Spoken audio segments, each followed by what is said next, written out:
안녕하십니까. 여러분과 함께 펀드 투자 권유 대행인 공부할 민영기라고 합니다.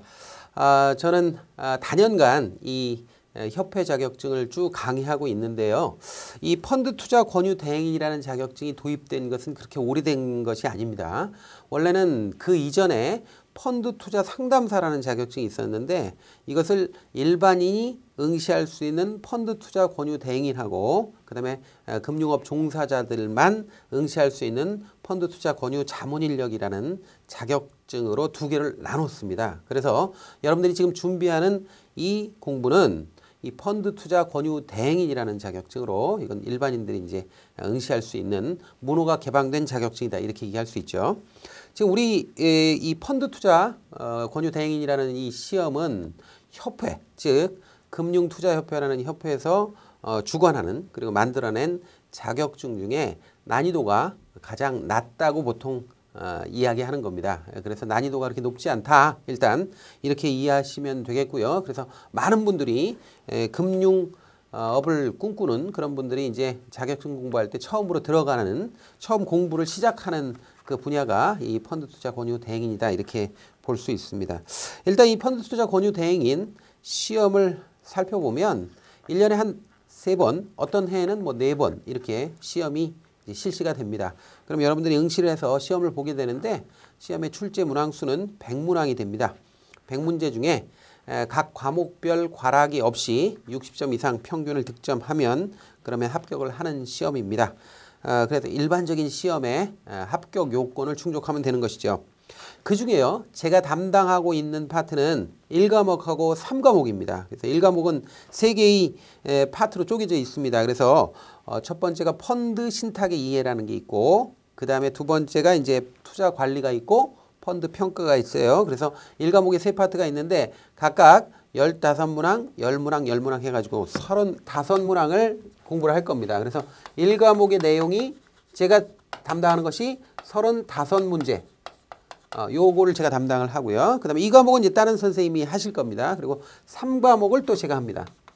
3과목을 하는데 3과목은 이제 부동산 관련되는 겁니다. 그래서 부동산 관련되는 3과목의 경우엔 요거는 이제 부동산 펀드 법규하고 영업하고 둘로 파트로 나눠져 있는데 요게 20문항입니다. 합쳐서. 그래서 20문항. 이렇게 해서 제가 담당하는 것이 자, 전체 100문항 중에 55문항을 제가 담당하고 있습니다. 전체는 이제 100문항이죠. 100문제예요. 그래서 전체 출제는 100문제 출제되는데 제가 55문제 담당하고 있다. 이렇게 알아놓으시면 되겠죠. 여러분들 기본 교재로 공부를 할 겁니다. 이 시간은 기본서 시간이니까요. 그래서 기본서를 촥 하고 펼치시면 앞부분에 시험 제도에 대해서 안내가 있습니다. 자격제도 안내가 있는데 거기 보시면 시험의 운영이라고 돼 있고 여기 1과목, 2과목, 3과목에 각각 출제 문항수 같은 것들, 출제 영역과 문항수가 다 나와 있습니다. 그래서 1과목을 제가 하고 그 다음에 3과목에 이제 부동산 펀드 파트를 제가 또 한다. 이렇게 알아놓으시면 되겠습니다. 저와 함께 이렇게 재밌게 공부를 하다 보면 펀드 투자 권유 대행이 그렇게 어렵지 않게 합격하실 수 있으니까 뭐 여러 가지 심려가 혹시 우려가 있으실지 모르겠는데 그렇게 크게 우려하실 필요 없습니다. 그 수업을 차근차근 따라오시기만 하시면 크게 어려움 없이 이 자격증 취득하실 수 있을 거라고 생각합니다. 자, 그러면 저와 함께 본격적으로 첫 수업 시작하도록 하겠습니다. 첫 수업 제가 담당한 첫 번째 시간은 바로 펀드의 이해입니다. 여러분들 교재 몇 페이지냐면요. 펀드의 이해가요. 1과목에 366페이지입니다. 366페이지입니다. 1과목으로 되어 있는 거요. 1권으로 되어 있는 거. 366페이지 보시면 366페이지 보시면 제목이 뭐냐면 여기서부터 뭐냐면 펀드 이해 중에 바로 집합투자기구의 유형입니다. 자, 처음에 나오는 게 바로 이렇게 돼 있어요. 집합투자기구라는 말 나와요. 자, 그러면 여러분들이 이제부터 집합투자기구라는 말이 나오지 않습니까? 요거 법률 용어거든요. 그러면 여러분들은 집합투자기구라고 읽고 머릿속으로는 이걸 뭘로 바꿔야 돼요? 펀드라고 바꾸세요. 펀드. 그래서 자, 법률적으로 집합투자기구를 우리는 일상생활 속에서 펀드라고 합니다. 그래서 제가 집합투자기구라는 본문이 나오면 그냥 펀드라고 바꿔 부르기도 하겠습니다. 그러면 알아서 법률적으로는 집합투자기구고 일상생활에서는 펀드라고 하는 건 같은 거구나 이렇게 알아놓으시면 돼요. 이게 같은 겁니다. 자, 그러면 첫 번째 우리 366페이지부터 시작되는 게 뭐냐면 바로 집합투자기구, 즉 펀드의 유형입니다. 펀드는 엄청나게 많은 형태로 나눌 수 있어요. 펀드를 분류할 때 나누는 기준에 따라 많이 나눌 수 있는데 일반적으로 나누는 기준 같은 것들이 시험에 나옵니다. 그래서 그 펀드를 어떤 식으로 나누는가 그걸 지금부터 공부를 할 건데요. 사실 어떤 대상을 이렇게 나누는 거는요. 나누기 위해서는 반드시 기준이 있어야 됩니다. 어떤 기준이 설정이 되어 나눌 수 있는 겁니다. 사람도 나눌 수 있어요. 사람 나눌 때 말이죠. 기준을 정해야 됩니다. 예를 들어서 성별 그러면 사람의 종류는 딱 두 종류로 나뉘어집니다. 성별하면 남자 아니면 여자겠죠. 자, 그 다음에 뭐 혈액형 이렇게 나눌 수 있죠. 기준을 혈액형 이렇게 두면 A, 뭐 B형, O형, AB형 이런 식으로 혈액형이 나뉘어지지 않습니까? 그래서 사람의 형태가 사람이 일단 네 종류로 나눠지죠. 네 개의 부류로. 이런 방식으로 해서 펀드도 나눌 수 있는데 가장 일반적인 분류 기준을 쓰는 것이 법적인 분류 기준입니다. 그래서 지금 366페이지부터 펀드 나누는 유형은 법적인 우리나라 법률에서 어떻게 나누느냐 법적 기준에 따라서 나누는 거예요. 그러면 법적으로 봤을 때 펀드는 어떤 식으로 나뉘어지는가 이거 아주 시험에 잘 나오죠. 자, 그러면 법적으로 나누는 것 첫 번째는 계약형 또는 신탁형이라는 게 있습니다. 신탁형이라는 게 있고요. 자, 그 다음에 회사형이라는 게 있습니다. 회사형. 회사 형태로 만들 수 있어요. 법적으로. 그 다음에 조합 형태로 만들 수 있습니다. 자, 그래서 자 펀드는 크게 나눌 때요. 신탁형, 회사형, 조합형 이렇게 나눈다 하는 겁니다. 그러면 신탁형에는 어떤 것이 있냐? 세부적으로 신탁형은 딱 하나 있습니다. 투자 신탁 하나입니다. 자, 그 다음에 회사형은요. 4개나 있습니다. 4개 형태나 있습니다. 이게 제일 복잡하고요. 근데 조합 형태는 2가지 있습니다. 자, 그런데 얘네들이요.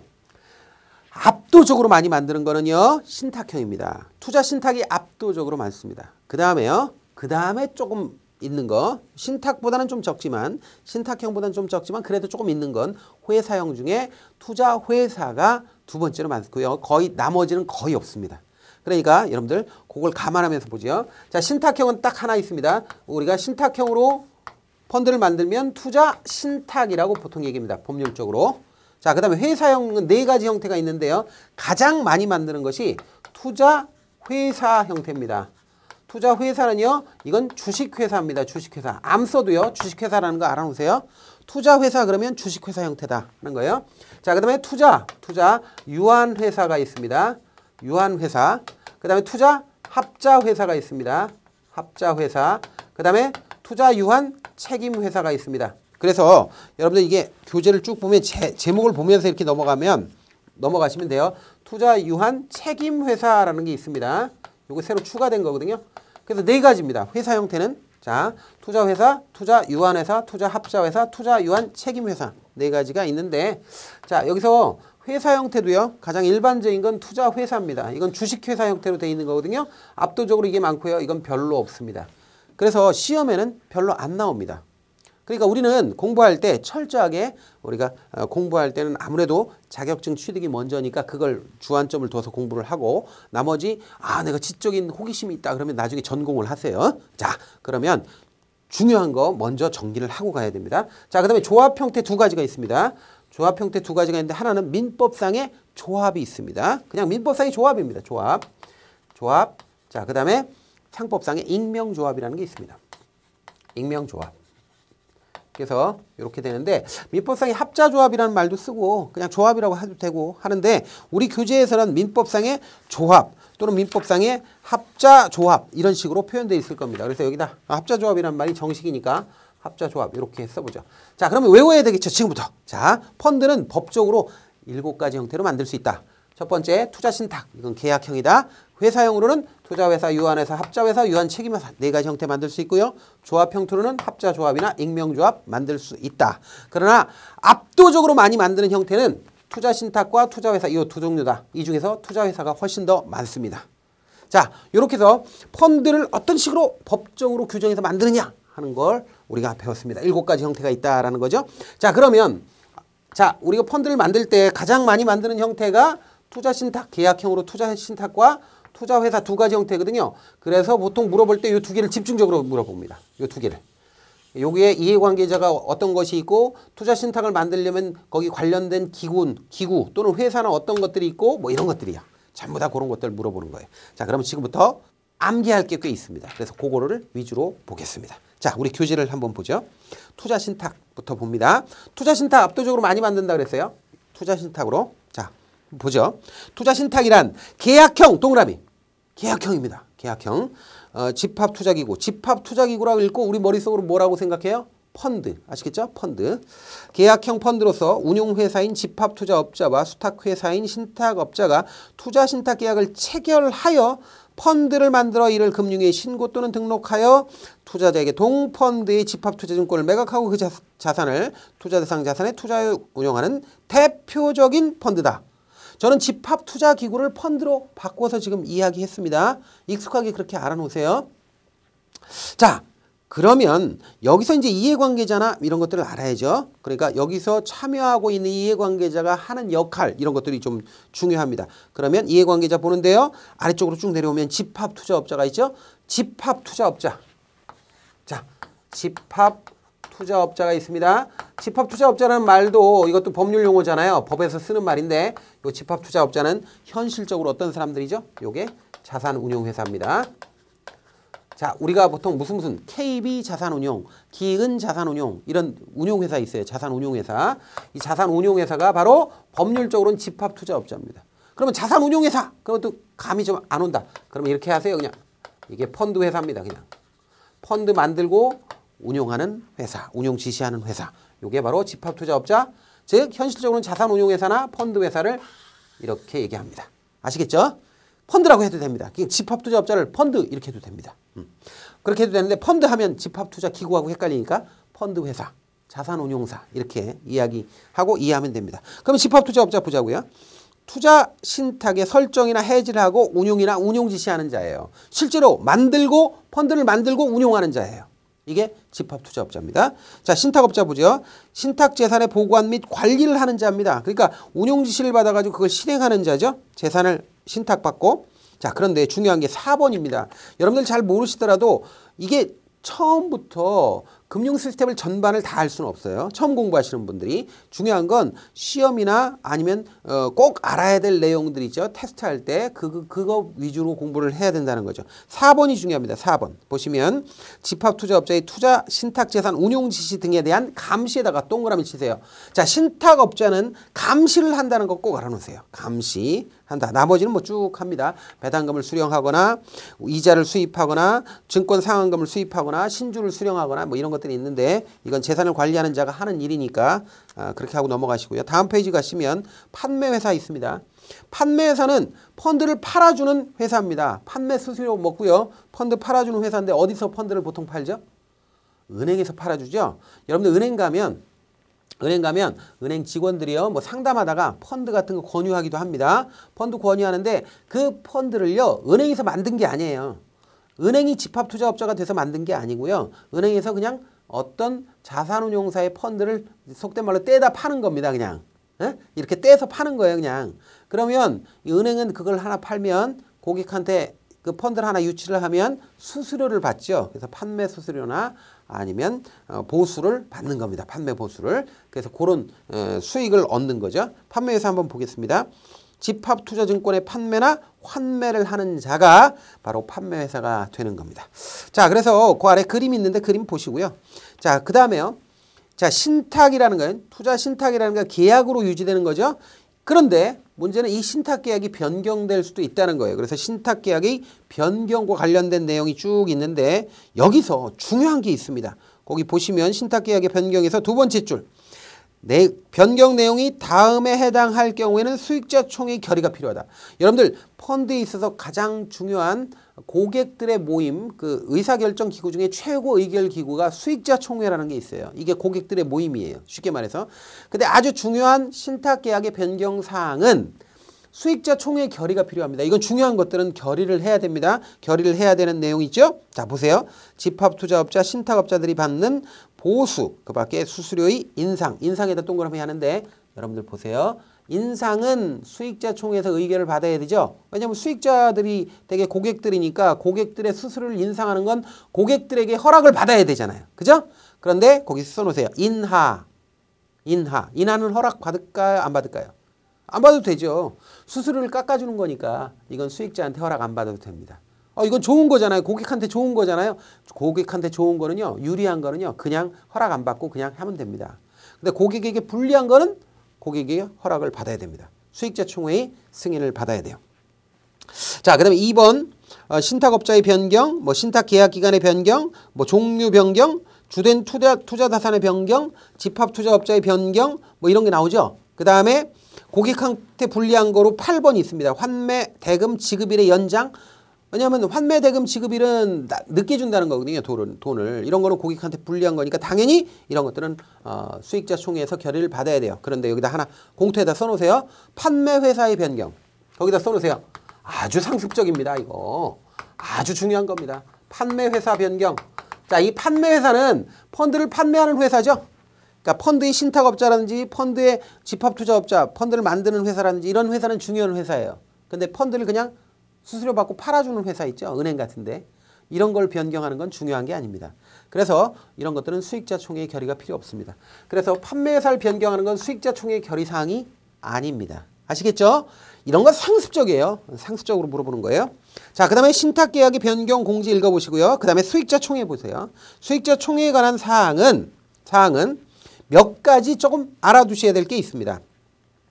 자, 보시면 이런 게 있어요. 수익자 총회는 집합투자업자가 소집하여 자본시장법 또는 신탁계약에서 정해진 사항에 대해서만 결의할 수 있다. 그 다음에요. 옆에 보시면 집합투자증권의 5% 이상을 소유한 투자자의 요구나 신탁업자의 요구에 의하여 소집할 수 있다. 이런 말이 나와요. 그죠? 굉장히 중요합니다. 이게 소집권자라는 뜻이에요. 소집권자 이렇게 된다 하는 거 알고요. 그다음 의결을 해야 되는데 의결 보세요. 자, 수익자 총회의 결의는 출석한 수익자 의결권의 과반수와 발행된 수익주권 총 좌세의 4분의 1 이렇게 과반수와 4분의 1이라는 거 알아놓으시기 바랍니다. 자, 그 다음에 나머지는 쭉 읽어보시는 정도면 됩니다. 자, 그 다음에 이제 투자 신탁을 해지하는 걸 볼 겁니다. 해지하는 거 다음 페이지입니다. 어떤 경우에 해지해야 되느냐 하는 거예요. 해지 요건을 보시면 1, 2, 3 있는데 묶어놓고 별표해 놓으세요. 일단 묶어놓고 별표합니다. 하고 나서 위에 다시 올라가서 읽습니다. 자, 투자 신탁은 신탁계약에서 정한 신탁계약 기간의 종료라든지 수익자 총회의 투자 신탁 해지 결의를 했다든지 투자 신탁이 피흡수 합병이 됐다든지 등록 취소 그 다음에 수익자 총수가 1인이 되는 경우 이런 때는 당연히 해지됩니다. 이건 뭐 결의할 필요도 없습니다. 당연히 해지입니다. 이건 무조건 펀드를 깨야 됩니다. 자, 그런데 그 밑에 줄에 보세요. 다만 다음의 경우에는 집합투자업자가 금융위의 승인 없이 투자신탁을 해지할 수 있다. 그래서 다음의 경우 세 가지를 알아놓으셔야 돼요. 근데 그 중에서요. 3번에 보시면 이런 게 나옵니다.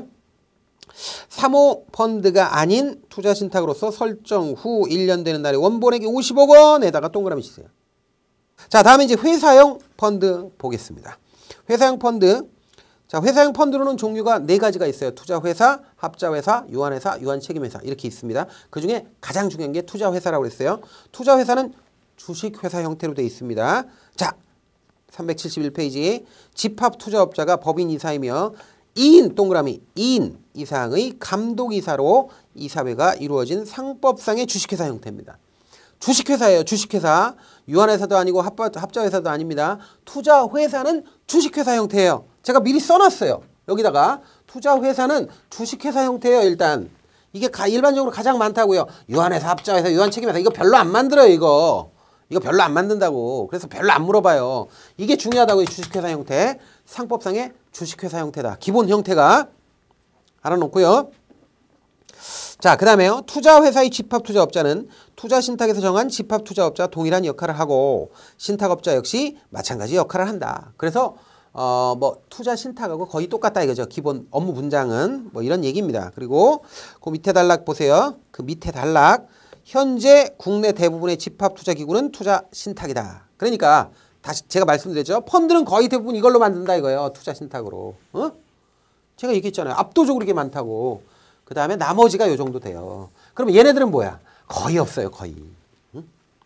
자, 이는 투자회사가 회사형이어서 펀드 설립 시 비용, 펀드 임원 선임 절차, 이사회 개최 유지 비용, 펀드 등록 시 비용, 임원 보수 및 상법상의 회사와 관련되는 규정 준수 등 투자 신탁과 비교할 때 불편한 점이 많은 반면 경제적으로는 별 차이가 없기 때문에 그렇기 때문에 회사 형태로 안 만들고 투자 신탁 형태로 많이 만든다 이거죠. 다음 페이지 넘어가세요. 표 있습니다. 표에서요. 요거 꼭 보셔야 돼요. 비교를 하셔야 돼요. 투자 신탁과 투자 회사를 비교해 놨어요. 이거 아주 잘 물어봅니다. 그래서 투자 신탁 표를 보세요. 투자 회사하고 비교하고 있는데 형태. 자, 투자 신탁은 계약이고 투자 회사는 회사입니다. 당사자는 뭐뭐 쭉 있죠? 당사자 쭉 있는데 회사 형태를 보시면 잘 보세요. 자, 투자 신탁이 없는 게 있어요. 투자 회사에는 투자 신탁이 없는 게 있습니다. 회사 중에. 뭐가 있냐면 잘 보시면 일반 사무관리회사라는 게 있습니다. 일반 사무관리회사가 있고 그다음에 주주가 있죠. 여러분들 일반 사무관리회사하고 주주는요. 신탁회사에는 없습니다. 투자 신탁에는 없습니다. 투자 회사에 있는 겁니다. 그 구분을 잘 하셔야 돼요. 자, 그다음에요. 자산 소유자 법률 행위 주체 됐고요. 자, 그다음에 투자기구 관련 의사결정이 있습니다. 의사결정에서 최고 의사결정 기구는 뭐냐 하면 투자 신탁의 경우에 마지막 줄에 수익자 총회가 있습니다. 수익자 총회 있죠? 이렇게 있어요. 그런데 투자 회사는 수익자 총회가 없어요. 없고 자, 의결기구로 이사회와 주주총회가 있습니다. 아시겠죠? 되게 중요합니다. 이런 거. 나머지 됐습니다. 자, 그다음. 자, 보세요. 이제부터 이제 회사용으로 유한회사, 합자회사, 유한책임회사가 쭉 설명이 되는데 간단하게 돼 있죠. 보세요. 3줄, 4줄 막 이래요. 그죠? 그러니까 읽고 넘어가라는 거예요. 이런 종류가 있다 정도 알아놓으시면 돼요. 조합도요. 조합으로 만든 펀드가 있어요? 거의 없습니다. 거의 없어서 자, 조합 형태의 집합투자기구도 민법상의 합자조합이나 상법상의 익명조합이 있다 정도 생각하면서 읽으면 끝나는 거예요. 에? 그렇게 공부를 하셔야 됩니다. 그리고 넘어갑니다. 자, 종류가 7개 있는 거는 외우셔야 됩니다. 전체가. 그리고 각각 가장 많은 거는 신탁형 중에 투자 신탁과 압도적으로 많고 펀드가 그다음에 회사 형태로 그다음에 투자 회사 정도가 있다. 이 2개가 주력이다. 그 중에서도 신탁형이 훨씬 더 많다 정도 알아놓고 그 이해관계자 좀 제가 중시한 거 그거 확인하고 넘어가시면 됩니다. 자, 그다음 두 번째 봅니다. 두 번째 챕터 2로 보면 펀드의 종류가 있습니다. 이제 펀드의 종류를 알아야죠. 펀드 종류도 나누는 기준에 따라서 어마어마하게 많이 나눌 수 있습니다. 어마어마하게 분류 기준이 많습니다. 그런데요. 펀드 종류를 나눌 때요. 어디에 투자하지? 어디에 투자할까요? 요거 기준으로 펀드를 일반적으로 나눕니다. 이걸 뭐라 그러냐? 어디에 투자할까를 우리는 이렇게 얘기합니다. 편입자산. 그 펀드의 편입자산이 주로 어디에 들어가느냐? 요거에 따라서 펀드를 분류할 때요. 이렇게 합니다. 펀드 재산이 이만큼 있다 그러면 펀드 재산의 반을 뚝 자릅니다. 반을 뚝 잘라서 이거 50%죠? 50%를 무조건 초과해서 50.1%, 50.2%, 51%, 52% 뭐가 돼도 상관없습니다. 어쨌든 50%만 넘으면 50%만 넘겨가지고 어디에 투자하느냐 요걸 가지고 펀드의 이름을 잡아줍니다. 만약에 50%를 초과해서 증권에 투자한다. 유가증권에 투자한다. 그러면 증권펀드라고 합니다. 50%를 초과해서 부동산에 투자한다. 그럼 부동산 펀드라고 합니다. 50%를 초과해서 특별자산에 투자한다. 그러면 특별자산 펀드라고 합니다. 아시겠죠? 그래서 이런 식으로 자 50%를 초과해 펀드 재산의 50%를 초과하여 증권 그러니까 예를 들어서 증권은 유가증권이에요. 주식이나 채권 같은 거 이런 데다 투자하면 증권펀드라고 합니다. 증권 집합투자기구. 자, 그 다음에 50%를 초과하여 부동산에 투자하면 부동산펀드라고 합니다. 자, 그 다음에 50%를 초과하여 특별자산 있죠? 증권과 부동산을 제외한 나머지들 다 특별자산이라고 그래요. 그러면 특별자산에다 투자하면 특별자산펀드라고 그래요. 그래서 특별자산펀드는 쉽게 말해서 그냥 증권, 부동산 제외하고 나머지 뭐 영화, 와인에 투자하고 뭐 이런 거 있어요. 아트펀드, 와인펀드, 골동품에 투자하는 펀드 이게 전부 다 특별자산펀드예요. 그래서 이런 펀드 요게 50% 초과해서 어디에 투자하느냐 그거 가지고 이름을 붙여주는 거고요. 그거 말고 2개가 더 있는데 하나는 투자 자산 비율이요. 편입자산 비율에 제한이 없어. 마음대로 투자해. 이런 펀드가 있어요. 이걸 혼합자산 펀드라고 그래요. 혼합자산 펀드. 혼합자산 펀드는 뭐냐면 마음대로 투자해라. 투자 비율에 제한을 안 둘 테니까 너네들 어디다 투자하든 돈만 벌어. 이렇게 하면 혼합자산 펀드라고 그래요. 자, 그 다음에 또 하나가 있는데 독특한 게 뭐냐면 자, 투자할 때요. 자, 짧은 금융자산에만 투자해. 긴데 투자하면 안 돼. 고객들한테 맡긴 돈 안전하게 운용해야 되니까 만기가 짧은 안전한 곳에 투자해야 돼 라고 규정한 펀드가 있어요. 그걸 단기금융펀드라고 합니다. 단기금융시장에서 투자해야 돼. 그래서 단기금융펀드라고 하는데 단기금융시장은 대개 만기가 1년 미만인 짧은 금융상품이 거래되는 시장이고 거기서 거래를 하는 펀드, 거기에다 투자하는 펀드를 짧은 이렇게 단기금융시장을 영어로 뭐라고 하냐면 이런 시장을 화폐시장, 머니마켓이라고 합니다. 머니마켓. 그러니까 1년 미만의 금융상품이 거래되는 시장을 머니마켓이라고 하거든요. 요 머니마켓에 돈을 투자해서 그 성과를 투자자한테 돌려주는 거, 이걸 머니마켓 펀드라고 하는 거예요. 그래서 여기 머니마켓 펀드를 줄여서 뭐라고 그러죠? MMF라고 하는데 MMF가 단기금융 펀드입니다. 아시겠죠? 그래서 단기금융 펀드를 MMF라고 그냥 줄여서 얘기하겠습니다. 자, 이렇게 해서 5개의 펀드 있어요. 자, 다시.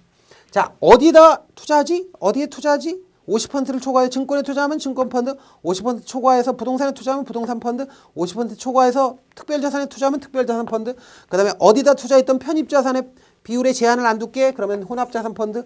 투자하는 데가 짧고 1년 미만의 단기 상품, 안전한 상품에다 투자해. 그러면 단기금융펀드입니다. 아시겠죠?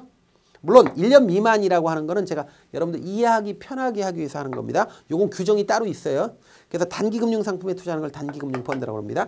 자, 이게 5가지 종류입니다. 여기에 대해서 세부적으로 물어보는 게 있겠죠? 그걸 체크하면 됩니다. 자, 그러면 교재를 다시 돌아가죠.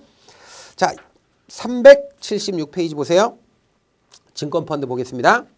자, 보죠. 1절 증권펀드.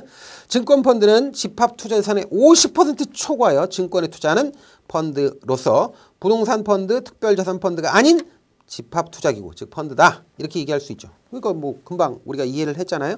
자, 그러면 주로 구체적으로 어디다 투자하느냐 뭐 이런 건데, 자, 일단 증권펀드라고 하는 건 주식이나 채권에 일단 제한 없이 투자를 하는 거예요. 근데 다만 요런 것들은 빼고 투자하는 거, 요 제외되는 게 있어요. 그건 증권펀드가 아니라고 제외되는 게 있습니다. 그게 다음 단락 보죠. 이런 게 있어요. 증권펀드가 주로 투자하는 증권은 기존의 증권 정의에 다음의 증권을 제외한 거예요. 요거 빼고 나머지는 증권이야. 요거 빼고 요거는 증권펀드가 아니에요. 요거에 투자하면 증권펀드가 아니라고 보는 거예요.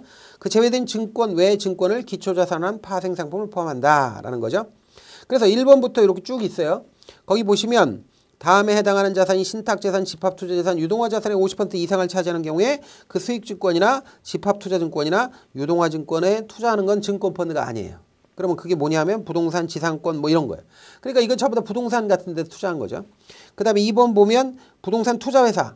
요게 리츠거든요. 리츠가 발행한 주식이라든지 3번에 선박투자회사가 발행한 주식이라든지 그 다음에 사회기반시설 사업이라는 게 SOC라고 하는 겁니다. 사회기반시설을 사회 간접자본이라고 그전에 그랬는데 SOC라고 그래요. 소셜 오버헤드 캐피탈이라고 하는데 뭐 도로, 항만 뭐 이런 거예요. 도로, 항만, 철도 이런 거. 이런 사업의 경우에 이런 사업의 시행을 목적으로 하는 법인이 발행한 주식과 채권, 이건 일종의 거대한 부동산 프로젝트 사업입니다. 그래서 요런 데다가 그 뭐 6번 같은 데 보면 6번 같은 것도 마찬가지잖아요. 부동산 개발회사가 발행한 증권. 이건 부동산 회사잖아요. 그러니까 이런 데 투자하면 이건 유가증권은 아니다. 이렇게 보는 거예요. 여기다 투자하면 증권 펀드가 아니에요. 이런 건 부동산 펀드나 특별자산 펀드로 봅니다. 그래서 이런 걸 제외한 나머지는 전부 다 투자하면 증권 펀드로 봅니다. 자, 그렇게 됐고요. 자, 그다음에 2절. 부동산 펀드를 봅니다. 부동산 펀드도 마찬가지죠. 50% 초과해서 부동산에 투자하는 거예요. 두 번째 줄에 보세요. 집합 투자 재산의 50%를 초과하여 부동산 또는 다음에서 정하는 부동산 관련 자산에 투자하는 펀드다 이거예요. 그럼 부동산도 있고 부동산과 관련된 이러이러한 자산에 투자하면 전부 다 부동산 펀드로 본다 이거죠. 그래서 거기 보시면 부동산을 기초자산으로 하는 파생상품이 있고 그 다음에 대출이 있고 부동산 개발, 관리, 계량, 임대, 운영, 지상권, 지역권, 전세권, 임차권 이런 데 투자하는 것도 있고 이렇게 있잖아요. 그러니까 이런 데 투자하면 다 부동산 펀드라는 거예요. 펀드 재산의 50%를 초과해요. 아시겠죠? 다음 넘어가세요. 특별자산 펀드 한번 보세요. 특별자산 펀드는요. 보세요. 특별자산 집합투자기구란 집합투자재산의 50%를 초과하여 증권 및 부동산을 제외한 이렇게 돼 있잖아요. 증권하고 부동산을 뺀 나머지가 뭐라고요? 특별자산이라고. 거기 나와 있잖아요. 증권하고 부동산을 제외한 투자 대상 자산인 특별자산에 투자하는 펀드다 이거예요. 그래서 예를 들어서 와인, 그림, 날씨, 예술품 뭐 이런 거, 영화 뭐 이거 다 그런 데 투자하는 거 전부 다 특별자산 펀드라고 하는 겁니다. 그럼 됐죠. 그 다음에 혼합자산 펀드 보세요. 혼합자산 펀드 보시면 이런 게 있어요. 혼합자산 펀드란 집합투자재산을 운용함에 있어서 증권, 부동산, 특별자산 펀드 관련 규정에 제한을 받지 아니하는 펀드예요. 그러니까 어디에 투자했든 제한을 안 받는다 이거예요. 자유롭게 투자할 수 있다는 거죠. 그렇죠? 그래서 간단하게 이렇게 정리가 될 수 있다라는 겁니다. 나머지 뭐 쭉 보시면 같은 내용입니다. 자, 그 다음에 이제 MMF를 보겠습니다. 5절에 MMF 보시면 보죠. 단기금융펀드란 통상적으로 MMF라 말하는 것으로 집합투자재산의 전부를 단기금융상품에 투자하는 집합투자기구를 말한다. 단기금융상품에 투자한다고요. 이때 단기는 단기금융상품을 기준으로 할 때 우리나라의 경우에는 1년 이내, 만기가 1년 이내인 금융상품을 단기금융상품이라고 합니다. 보통. 자, 그래서 쭉 한번 읽어보시면 되는 거고요. 자, 여기서 단기금융상품에 투자하는 MMF의 경우에는 투자자 보호를 위해서 좀 까다로운 제한사항 같은 것들이 있어요. 우리나라 법률에서. 그러면 운용할 때 이러이러한데 안전한데 운용해야 되기 때문에 짧고 안전한데 이런 데다가 투자해 이런 데다가 운용해 하고 규제를 해놨습니다. 우리나라. 그 규제사항을 볼 겁니다. 그 밑에 보시면 단기금융상품. 자, MMF가 투자해야 되는 단기금융상품을 나열해놨죠. 보세요. 자, 1번 보면 잔존 만기 6개월 이내인 양도성 예금증서. 여러분들 양도성 예금증서를 영어로 뭐라고 그러죠? CD라고 합니다. CD. CD라고 해서 이거 음악 CD가 아니에요. 이거는 Certificate of Deposit이라고 그래요. 이게 양도성 예금증서 이렇게 얘기합니다. 근데 양도성 예금증서의 경우는 6개월 이내에 해야 돼요. 투자할 때. 자, 그 다음에 잔존 만기 5년 이내인 국채. 국채는 안전하기 때문에 5년 이내의 경우도 가능해요. 투자해도 돼요. 그 다음에 잔존 만기 1년 이내인 지방채, 특수채 이런 거 안전하니까 이런 데 투자해도 된다라는 거예요. 다만 그 옆에 밑에 보시면 환매 조건부 매수의 경우에는 잔존 만기에 대한 제한 적용을 배제한다. 뭐 이런 얘기가 있습니다. 밑줄 쳐놓고요. 자, 그 다음에 3번은 됐고요. 자, 4번도 그냥 읽어보세요. 자, 운용 제한이 있습니다. 자, 증권을 대여하거나 차입하면 안 됩니다. 대여나 차입하면 안 돼요. 자기가 투자한 거를. 자, 그 다음에 2번 남은 만기가 1년 이상인 국채증권의 집합투자재산의 5% 이내에서 운용을 해야 된다. 자, 그 다음에 4번이 중요합니다. 4번. 해당 집합투자기구 집합투자재산은 남은 만기의 가중평균이 75일에다 동그라미 하고 별표. 75일 아주 중요합니다. 75일. 75일. 과거 이거 처음에는 이거 90일이었어요. 그래서 이거 나온 적이 있습니다. 그러니까 75일 중요합니다. 그러니까 요 MMF가 가지고 있는 상품이 여러 가지가 있을 거 아니에요. CD도 있고 국채도 있고 지방채도 있고 막 있을 거 아닙니까? 여러 개가 있을 거 아니에요. 재산이. 근데 이 재산들의 평균 만기가 75일을 넘기면 안 된다는 거예요. 이거 굉장히 중요한 겁니다. 아시겠죠? 평균적인 가중평균 만기가 75일이 넘어가면 안 된다는 거예요. 펀드가 가지고 있는 모든 재산의 평균적인 만기 있죠? 그 만기가 75일 넘으면 안 된다고. 이거 중요한 거예요. 자, 그래서 그런 것들이 중요한 내용입니다. 그 다음에 쭉 밑으로 내려가서 8번 같은 거 좀 체크를 해놓으세요. 8번. 다음에 10% 이상을 투자를 해야 돼요. 10% 이상은 여기다 꼭 집어넣어야 돼. 현금으로 가지고 있든가 국채를 가지고 있든가 MSB라고 해서 통화안정증권이라든가 뭐 이런 것들 투자하고 있어야 된다 이거죠. 이거 제목 위주로만 쭉 보시면 됩니다. 자, 나머지 뭐 쭉 한번 보시면 되겠고요. 그 다음에 다음 페이지 보시면 당초 보세요. 중간에 보면 몇 번째 줄이면 6번째 줄 보세요. 당초 MMF는 당일 입출금이 가능한 거의 유일한 펀드 유형이었으나 법규정 개정으로 먼저 법인 MMF의 2길 입출금 제도가 시행됐습니다. 그러니까 인출을 그 다음날 신청을 하고 그 다음날 인출을 해요. 법인은. 자, 그 다음에 2007년 3월부터 개인 MMF도 2길 입출금 제도가 시행되고 있다. 그러나 개인 MMF의 경우 모든 경우에 있어 2길 입출금 제도가 적용되는 것은 아니고 개인 투자자의 거래 편의성을 위하여 다음에서 정하는 경우에는 당일 입출금 제도가 가능하도록 조치하고 있다. 뭐 이게 밑에는 그렇게 중요하지 않습니다. 근데 법인은 이길 다음날 입출금이 된다. 입출금 제도가 시행되고 있다. 이런 거 알아놓고요. 개인의 경우에는 좀 유동적이다. 이렇게 알아놓으시면 되겠죠. 자, 이렇게 해서 MMF까지 우리가 살펴봤습니다. 자, 이번 시간에 우리가 공부한 건 법적인 측면에서 펀드를 어떻게 나누느냐 하는 거였습니다. 그래서 계약형이 있고 회사형이 있고 조합형이 있었죠. 그리고 또 어디에다가 펀드가 투자를 하느냐. 투자 대상 자산. 어디다가 편입 자산을 어떻게 운영하느냐 하는 거에 따라서 펀드의 종류를 5종류로 나눴습니다. 그래서 증권 펀드가 있고 부동산 펀드, 특별자산 펀드 이렇게 있었고 그 다음에 펀드 그 투자 비율에 제한이 없는 게 이제 혼합자산 펀드가 있었고요. 그다음에 단기금융 상품에 투자하는 펀드가 단기금융 펀드가 있었습니다. 그래서 이렇게 크게 펀드를 나눠놨습니다. 물론 다음 시간에도 우리는 펀드를 나눌 겁니다. 네, 중요한 그 분류 기준은 두 가지를 이번 시간에 공부를 했습니다. 수고 많이 하셨습니다.